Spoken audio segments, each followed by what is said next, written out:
ఆత్మజ్ఞానం అంటే మరేమిటో కాదు, మన గురించి మనం తెలుసుకోవడమే, మనలోని శక్తుల్ని సాధన మార్గం వైపు నడిపించుకోవడమే. ఈ జ్ఞానం కలగటానికి భగవంతుడిని సాధనగా చేసుకోవాలి. భగవంతుని రూపాలని మాత్రమే కాకుండా ఆయన చుట్టూ వలయంలా అల్లుకున్న దివ్యత్వాన్ని చూడాలి. ఆ దివ్యత్వంలో వెలవెల ఉపదేహాలు, సూక్తులు, మహిమలు వలయల్లా పరిభ్రమిస్తూ ఉంటాయి. వాటిని మనం ఒడిసి పట్టుకోవాలి, వాటిని నిత్య జీవితంలో ఆచరించాలి.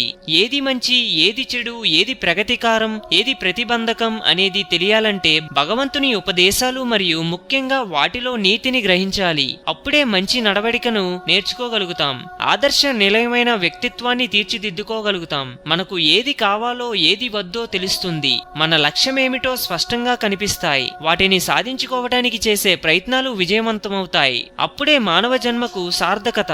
సాయి తన అవతార కాలమెంతో ఎన్నో ఉపదేశాల్లోని సారాన్ని ఆచరించే ప్రయత్నం చేయట్లేదు. మనిషి ఉన్నతిని సాధించడానికి సాయి చూపించిన మార్గం ఎంతో విశిష్టమైనది. పూజలు, యజ్ఞాలు, యాగాలు, తపస్సులు ముఖ్యం కాదని, చేసే పనిని మనస్సు పెట్టి చేయడం కూడా భక్తి యోగమేనని, అదే ప్రతి మనిషి ప్రథమ కర్తవ్యం కావాలని ఉపదేశించారు. వాటిని తెలుసుకుని ఆచరిస్తే మానవ జీవిత పరమార్థం నెరవేరుతుంది.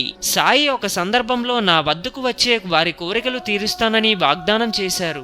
ఎందుకంటే కోరికలు తీరిపోతే మనిషి సంతృప్తుడై ఆధ్యాత్మికంగా దృష్టి సారించి పైమెట్టు ఎక్కడానికి ప్రయత్నిస్తాడు. ఏది మంచి, ఏది చెడు తెలుసుకునే విచక్షణ జ్ఞానాన్ని పొందుతారు. అప్పుడే జ్ఞానం కలుగుతుంది అంటారు.